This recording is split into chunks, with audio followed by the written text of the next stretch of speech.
ஒன்றாவது கொஸ்டின்லேருந்து போகலாம். 31வது question, alpha particle consist of. Alpha பார்ட்டிக்கிளில் எத்தனை ப்ரோட்டான்ஸ் எத்தனை நியூட்ரான்ஸ் இருக்கும் அப்படிங்கிறத கேட்குறாங்க. இப்போ ஆல்ஃபா பார்ட்டிக்கிள் அப்படின்னு சொன்னால் நமக்கு 2He4 இதுதான் ஆல்ஃபா பார்ட்டிக்கிள். இந்த 2 அப்படிங்கிறது இசட், அது அட்டாமிக் நம்பர். 4ங்கிறது ஏ, அது மாஸ் நம்பர். அட்டாமிக் நம்பர்னா அணு எண், எலக்ட்ரான்களின் எண்ணிக்கை அல்லது புரோட்டான்களின் எண்ணிக்கை. மாஸ் நம்பர்னா நியூட்ரான் ப்ளஸ் புரோட்டான். அணுக்கருவில் என்னென்ன இருக்கும்? Neutron plus proton. இதை நல்லா ஞாபகம் வச்சுக்கணும். இசட்னா எலக்ட்ரான் அல்லது புரோட்டான், ஏன்னா N plus P, neutron plus proton. இப்போ நம்மளுக்கு வந்து 2 அப்படின்னு இருக்கிறது வந்து புரோட்டான் அல்லது எலக்ட்ரானாக இருக்கும். இப்போ அவங்க கொடுத்துருக்க ஆன்சரில் பார்க்கணும். அந்த ஆன்சரில் புரோட்டான் 2 புரோட்டான் அப்படின்னு ஃபஸ்ட் இதில் இருக்குது, 2 எலக்ட்ரான். சரி, ரெண்டாவது வருவோம். எத்தனை நியூட்ரான் இருக்குன்னு பார்க்கலாம். இப்போ எத்தனை நியூட்ரான் இருக்குன்னு பார்த்தோம்னா இதில் வந்து எப்படி இருக்கும்? 4 - 2ன்னு வரும். 4 - 2 என்னது? 2. அதுதான் வந்து நியூட்ரான் கண்டுபிடிக்க ஃபார்முலானா A - Z, அதுதான் ஃபார்முலா. A வந்து 4, Z வந்து 2. So 2 neutron. இப்போ 2 புரோட்டான் 2 நியூட்ரான். இது ஆல்ஃபா பார்ட்டிக்கல், அதனால என்ன இருக்காதுன்னா எலக்ட்ரான் இருக்காது. அப்போ 2 புரோட்டான் 2 நியூட்ரான் மட்டும்தான் இருக்கும். அப்போ 31க்கு என்ன ஆன்சர் அப்படின்னு சொன்னால் 1ங்கிறது தான் ஆன்சர். அப்போ 31க்கு 1, 2 புரோட்டான் அண்ட் 2 நியூட்ரான் அப்படிங்கிறது தான். அடுத்தது வந்து த ஸ்பீட் ஆஃப், நல்லா கொஸ்டினை புரிஞ்சுட்டு அதுலேருந்து டேட்டாஸ் என்னென்னு கலெக்ட் பண்ணணும். The speed of a swimmer in still water. ஒருத்தர் வந்து நீந்துறாரு, அவர் 20 m/s நீந்துறாரு. The speed of river water is 10 m/s. ரிவர்னுடைய ஸ்பீட் எவ்வளோன்னா 10 m/s and is flowing due east. East பக்கமாக ரிவர் ஃப்ளோ ஆகுது. இது இந்த டேலண்ட் எக்ஸாமில் கேட்குற கொஸ்டின் மாதிரி தான். He is standing on the south bank. அவர் வந்து தெற்கு கரையிலேருந்து and wishes to cross river, நீந்தி கரையை கடக்கிறாரு, அதாவது அந்த ரிவரை கடந்து போகிறாரு. Along the shortest path, the angle at which he should make his strokes with respect to north. நார்த்தை பொறுத்து அவர் ஏற்படுத்தக்கூடிய கோணம் எவ்வளவு அப்படிங்கிறதான். இது நல்லா வந்து அண்டர்ஸ்டாண்ட் பண்ணிவிட்டு அப்புறம் வந்து நம்ம அதுக்குரியதை பார்த்து போடணும். இப்போ இந்த கொஸ்டின்லேருந்து நம்ம இப்போ இதுதான் வந்து ஈஸ்ட்டு வெஸ்ட்டு நார்த்து சவுத்து, இது நல்லா தெரிஞ்சுக்கணும். ஈஸ்ட்டு வெஸ்ட்டு கிராஃபில் அந்த இதிலலாம் குறிப்போம், மேப்லலாம் குறிப்பீங்களே அதே மாதிரி தான். East west north south. இப்போ ஈஸ்ட் பக்கமாக மேலே 2 கோடுமே வந்து ரிவரோடைய பாதையை குறிக்குது. இது வந்து சவுத் பேங்க், இது வந்து தெற்கு கரையில் இந்த மனுஷன் வந்து நிற்கிறாரு. இப்போ வந்து அவர் வந்து ஷார்ட்டஸ்ட் பாத்தில் நீந்தி போகிறாரு. அப்போ velocity of person with respect to river, அதனால் விபிஆர்னு வச்சுக்கிறோம். இந்த விஆர்ங்கிறது வெலாசிட்டி ஆஃப் ரிவர், விஆர்ங்கிறது வெலாசிட்டி ஆஃப் ரிவர். இவர் நிற்கிற பாயிண்ட்டை ஏன்னு வச்சுக்கிறோம். இவர் கிராஸ் பண்ணுற இந்த அந்த பாதை தொடக்கூடிய பாதை பின்னு வச்சுக்கிறோம். இப்போ இதிலிருந்து இன்னொரு ஷார்ட்டஸ்ட் டிஸ்டன்ஸ்க்கு, அதாவது பெர்பெண்டிகுலர் ஒன்று வரைகிறோம், அது ஏசி. இப்போ ஏபிசி அப்படிங்கிற ட்ரையாங்கிள் இருக்குது. இப்போ நம்மளுக்கு தேவை எவ்வளோ நார்த்தோடு ஏற்படுத்தக்கூடிய கோணம். நார்த் எப்படி இருக்குது? இந்த சைடு இருக்குது. அப்போ சி இவர் கிராஸ் பண்ணுறது இங்கே பி. அப்போ ஏற்படுத்தக்கூடிய கோணம் என்னது? தீட்டா. இது வேணும்னா sine theta equal to V R. இப்போ சைன் தீட்டானா என்னது? எதிர்பக்கம் பை கர்ணம், ஆப்போசிட் சைட் பை ஹைபாட்னஸ். இப்போ தீட்டாக்கு எதிராக உள்ளதான் என்னது? Opposite side. அந்த சிங்கிற பாயிண்ட் 90, அதுக்கு எதிராக உள்ளது ஹைபாட்னஸ் விபிஆர். அது வந்து velocity of person with respect to river. மேலே உள்ளது வெலாசிட்டி ஆஃப் ரிவர். அப்போ தீட்டா ஈக்குவல் டு அப்படின்னு வரும்போது சைன் இன்வர்ஸ், இந்த சைடு சைன் வந்துடும். Sine inverse 0.5. சைன் இன்வர்ஸ் 0.5னா 0.5 உருவாக்குறது எவ்வளோ கோணத்துலன்னா 30 டிகிரியில். நேச்சுரல் சைனில் எடுத்து பாருங்கள், 30 டிகிரி 0 மினிட்ஸில், அதாவது ஹாஃப்னு வரும். சைன் ஹாஃப் வந்து 30 டிகிரி வந்து சைன் 30 டிகிரி ஹாஃப். இப்போ தீட்டா எவ்வளோனா 30 டிகிரி அப்படிங்கிறது ஆன்சர். தீட்டா நார்த்தோடு அவர் ஏற்படுத்தக்கூடிய கோணம் எவ்வளவு அப்படின்னு சொன்னால் தீட்டா 30 டிகிரி அப்படிங்கிறது ஆன்சர். அந்த 30 டிகிரி வந்து அவர் வந்து எங்கேருந்து இப்படி போகிறாரு அப்படின்னு சொன்னால் மேற்கு நோக்கி தான் போகிறாரு. அப்போ 30 டிகிரி வெஸ்ட், அது நார்த்தை பொறுத்து அவர் கண்டுபிடிக்கிறது 30 டிகிரி வெஸ்ட். அடுத்த கொஸ்டின் 33 கொஸ்டின் வந்து a particle moving with velocity v is acted 3 forces shown by the vector triangle PQR. The velocity of the particle will be. இதில் அந்த PQR எல்லாத்துலேயுமே ஈக்குவல் டிஸ்டன்ஸ் தான் இருக்குது. PQ அப்புறம் equal to QR equal to PR, எல்லாமே equal distance தான் இருக்குது. இப்போ ஈக்குவல் டிஸ்டன்ஸ் அப்படின்னு சொன்னால் வெலாசிட்டினா என்னது? Distance by time. டிஸ்டன்ஸ் ஈக்குவலாக இருக்குது. அப்போ டிஸ்டன்ஸ் ஈக்குவலாக இருந்துச்சுன்னா அது மாறலன்னு அர்த்தம். இப்போ நம்ம என்ன தேவை அப்படின்னு சொன்னால் ஃபோர்ஸ் வேணும். ஃபோர்ஸ் வேணுங்கும்போது வெலாசிட்டி, அதாவது MA அப்படின்னு வரும். MA அப்படிங்கிறப்ப M × dV/dt m into dv by dt வரும். அப்புறம் வெலாசிட்டியை நம்ம கான்ஸ்டன்ட்டை டிஃபரன்ஷியேட் பண்ணால் என்னவாயிரும், 0 ஆயிரும். ஸோ இது வந்து எப்படி இருக்குது அப்படின்னு சொன்னால் வெலாசிட்டி தான் எப்படி இருக்குன்னு கேட்குறாங்க. அப்போ ரிமைன்ஸ் கான்ஸ்டன்ட். டிஸ்டன்ஸ் சேமாக இருக்குது, அதை வச்சு கண்டுபிடிக்கிறோம். டிஸ்டன்ஸ் சேமாக இருக்கிறதுனால வெலாசிட்டி ரிமைன்ஸ் கான்ஸ்டன்ட். அடுத்தது வந்து 2 particles A and B are moving in uniform circular motion in concentric circles of radius RA and RB with speed VA and VB respectively. The time period of rotation is the same. The angular speed of A to that of B will be. இப்போ ஃப்ரீக்வன்சிக்கும் அதாவது time பீரியடுக்கும் என்ன தொடர்பு அப்படிங்கிறத பார்த்துக்கணும். அதில் தான் நம்ம கண்டுபிடிக்கணும். இப்போ ஒமேகா அப்படிங்கிறது எஃப் அப்படின்னு சொல்கிறது frequency, F equal to 1/t. So அந்த பீரியட் ஆஃப் ஆசிலேஷன் இருக்கு இல்லையா, அது வந்து அலைவு காலம் வந்து 1/t அதுக்கு சமம் ஃப்ரீக்வன்சி. இதே ஒமேகா அப்படின்னு சொன்னால் ஆங்குலர் ஃப்ரீக்வன்சி, அது எதுக்கு சமம், 2πf. இப்போ நம்ம எஃப் என்னன்னு சொன்னோம், 1/tன்னு சொன்னோம். அப்போ இதை பிரதிட்டா என்னவாகும், 2π/tன்னு வரும். So omega equal to 2π/t. இப்போ நம்மளுக்கு ஒமேகா தெரிஞ்சிருச்சு, அது வந்து டைம் பீரியடை வச்சு 2π/t அப்படிங்கிறது தெரியுது. இப்போ அதை வச்சு நம்ம கண்டுபிடிக்கணும். இப்போ TA equal to TB equal to T அப்படின்னு வச்சுக்கிறோம். ஒமேகா A ஒமேகா B ரெண்டு இதுக்கு கண்டுபிடிக்கிறோம். இப்போ ரெண்டு ரேடியஸ், ஒன்று RA இன்னொன்று RB. இப்போ ஒமேகா A வேணும்னா 2π/TA, ஒமேகா B வேணும்னா 2π/TB. இந்த ரேடியஸ் இதெல்லாம் வேணா இப்போ நம்ம டைம் பீரியடை வச்சு மட்டும் தான் கண்டுபிடிக்கிறோம். இப்போ ஒமேகா A/ஒமேகா B வகுத்தோம்னா TB/TAன்னு வரும். இது எல்லாமே ஈக்குவல் டு Tன்னு ஆயிடுச்சு. அப்போ 1 அப்படிங்கிறத ஆன்சர். இப்போ ஒமேகா A/ஒமேகா B என்ன வரும்னா 1. ஸோ இந்த ஆன்சரை நம்ம குறிச்சிடணும்.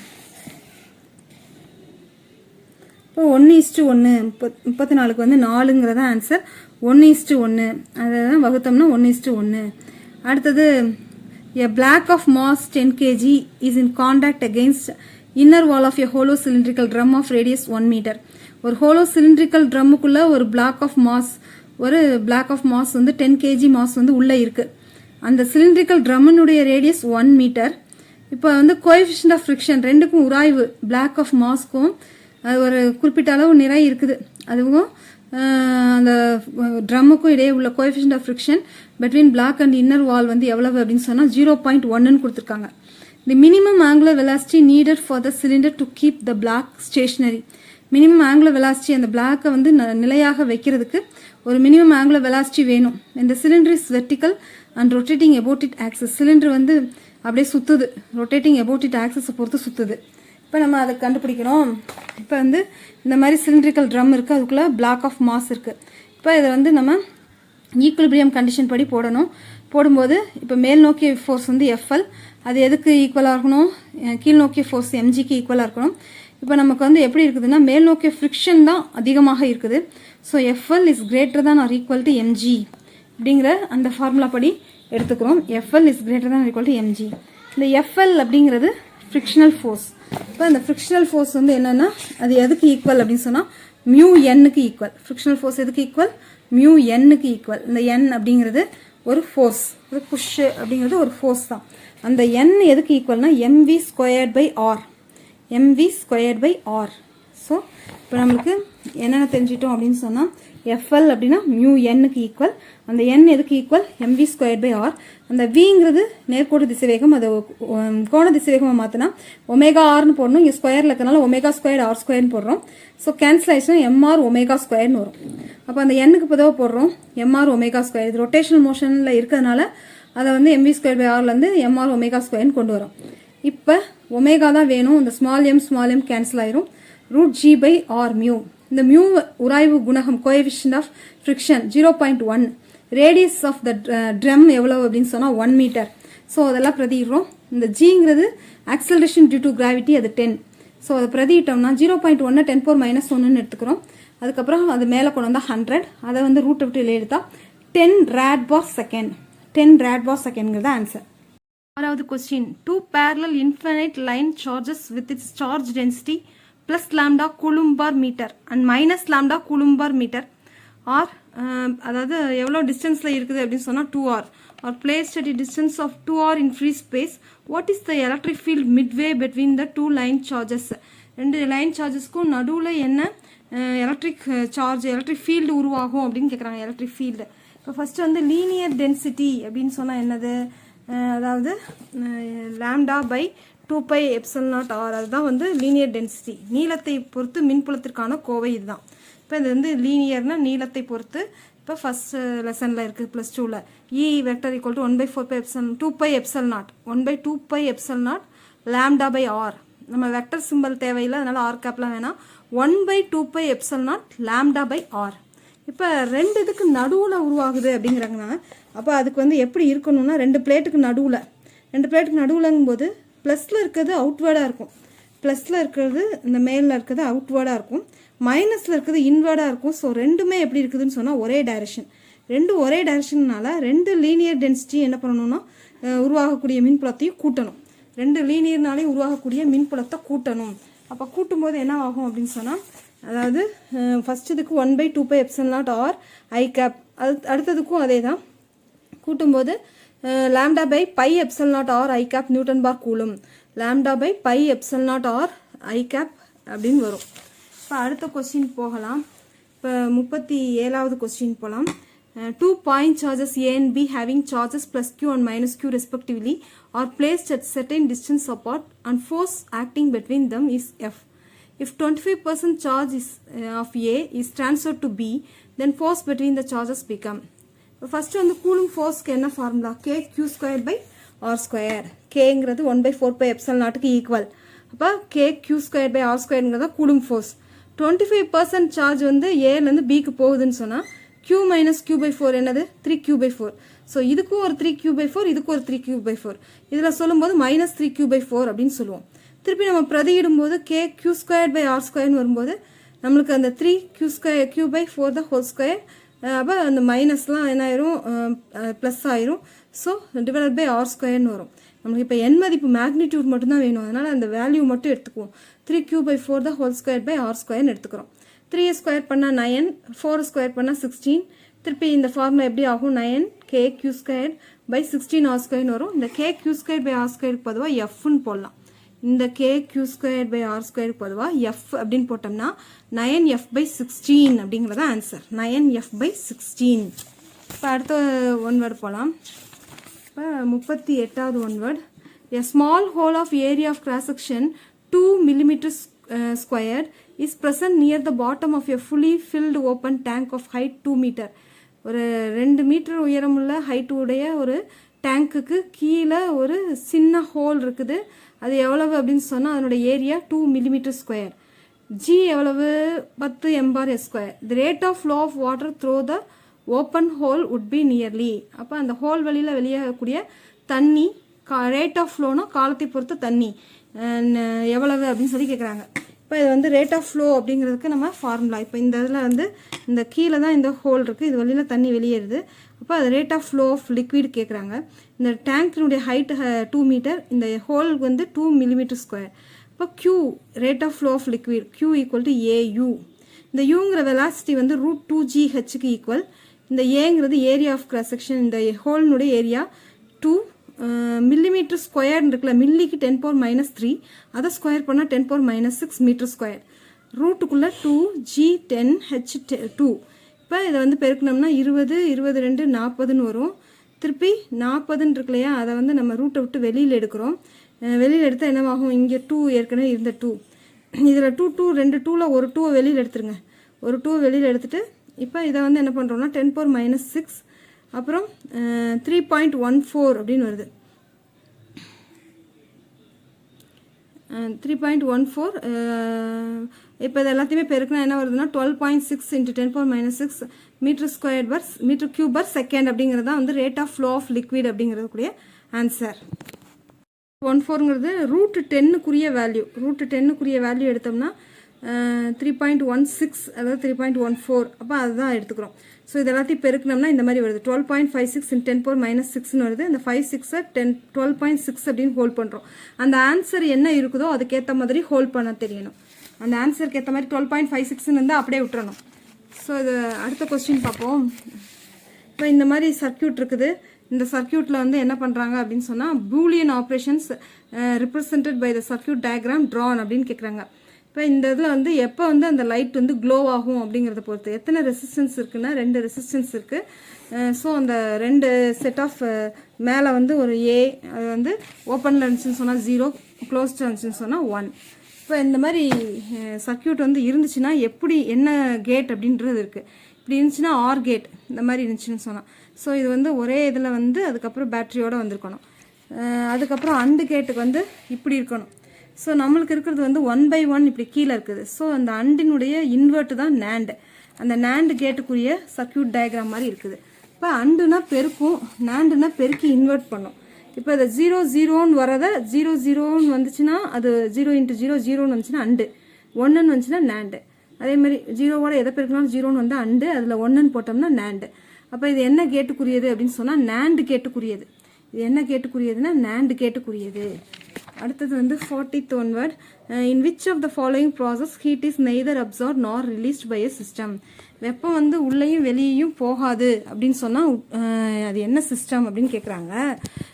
இந்த வெப்ப பரிமாற்ற நிகழ்வு அடியபெட்டிக் ப்ராசஸில் எந்த விதமான வெப்பமும் அமைப்பிற்கு உள்ளேயோ அமைப்பிலேருந்து வெளியேயோ செல்லாது. அப்போ இது என்ன ப்ராசஸ்? அடியபெட்டிக் ப்ராசஸ் அப்படிங்கிறதான் answer. அடியபெட்டிக் process. One question. A 800 ton coil of effective area 0.05 meter square is kept perpendicular to a magnetic field of 5 × 10⁻⁵ Tesla. When the plane of the coil is rotated by 90 degree around any of its coplanar axis in 0.1 second, the EMF induced in the coil. EMF induced வந்து rate of change of flux வச்சு எப்படின்னு சொன்னால் E = -dπ/dt அப்படின்னு வரும்.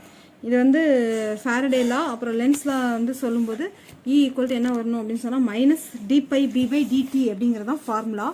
E = -dπb/dt. இப்போ நம்ம dπ கண்டுபிடிக்கணும். dπ கண்டுபிடிச்சிட்டு அதை வந்து டிடியில் பிரதியிடணும். கொடுத்துருக்கதெல்லாம் எழுத வேண்டியதுதான். மேக்னெட்டிக் ஃபீல்டு ரஃப் பேப்பர் அங்கே இருக்கும் இல்லையா, அதில் நீங்கள் போட்டு பாருங்கள். Number of turns 800, area 0.05, time taken 0.1 second. First இருக்க initial angle 0 degree, final angle 90 degree. இப்போ change in magnetic flux delta by NBA cos 90 minus NBA தான்.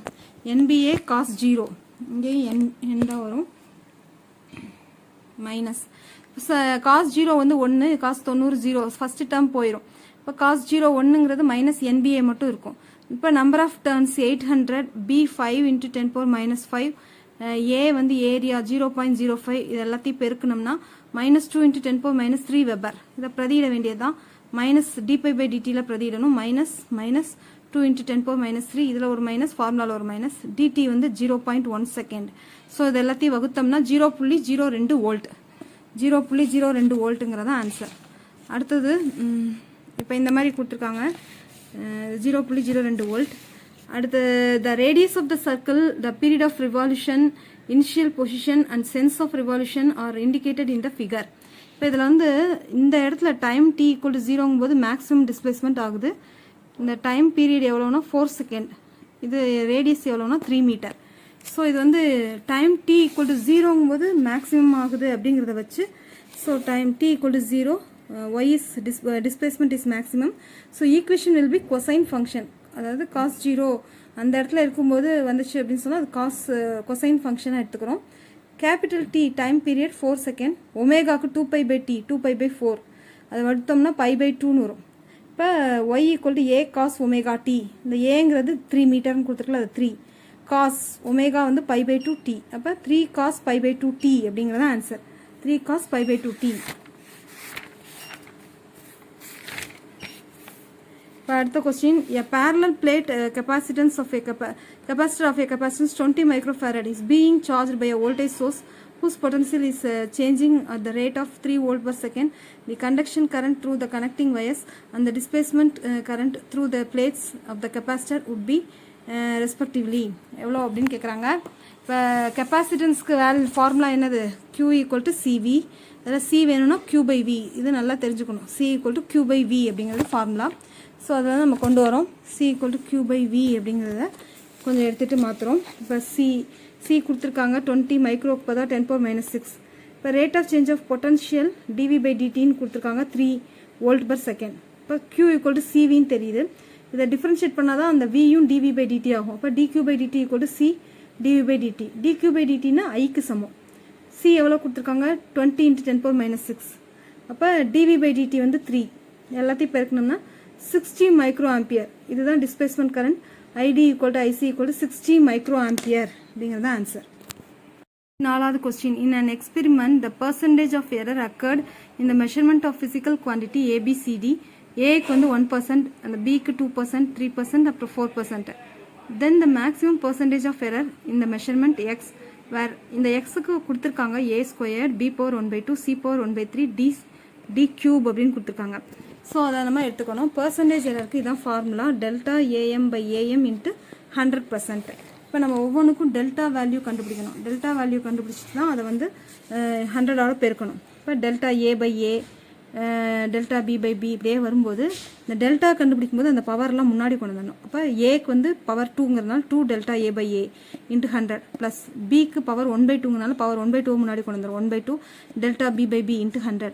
அடுத்தது வந்து C 1/3 delta C/C × 100 plus 3 delta D/D மேலே வந்து D³ எல்லா பவரையும் முன்னாடி கொண்டு வந்து இது நம்ம வந்து இந்த ஃபார்முலா படின்னு இல்லை, தனித்தனியான அந்த டெல்டா வேல்யூ பர்சன்டேஜ் எரர்ஸை கூட்டுறோம். அவ்வளோதான்.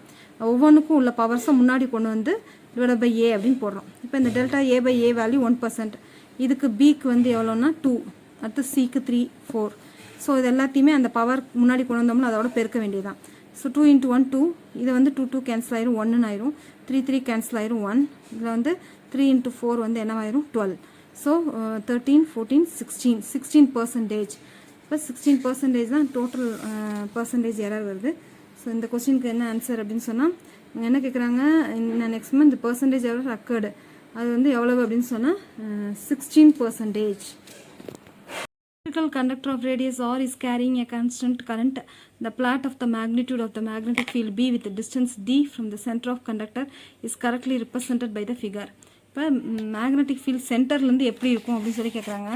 இப்போ இதில் வந்து பார்த்தோம் அப்படின்னு சொன்னால் இப்போ இந்த இதில் வந்து இந்த ரேடியஸ் இந்த இது வரைக்கும் எப்படி இருக்குதுன்னு சொன்னால் ஸ்ட்ரைட் லைனாக இருக்குது. அதுக்கப்புறம் என்ன ஆகுது அப்படின்னு சொன்னால் அவுட் சைட் போகும்போது இந்த டிஸ்டன்ஸை பொறுத்து என்ன ஆகும்னா டிஸ்டன்ஸுக்கும் மேக்னெட்டிக் ஃபீல்டுக்கும் இன்வெர்ஸ்லி ப்ரொபோர்ஷனல். அப்போ அவுட் சைட் போகும்போது டிஸ்டன்ஸ் அதிகமாக என்ன ஆகுனா குறையும். ஸோ இந்த ரேடியஸ் வரைக்கும் எப்படி இருக்குன்னு சொன்னால் ஸ்ட்ரைட் லைனாக இருக்கும். ஸோ இந்த பிளாட் பண்ணியிருக்க இந்த கிராஃப் தான் கரெக்டான ஆன்சர்.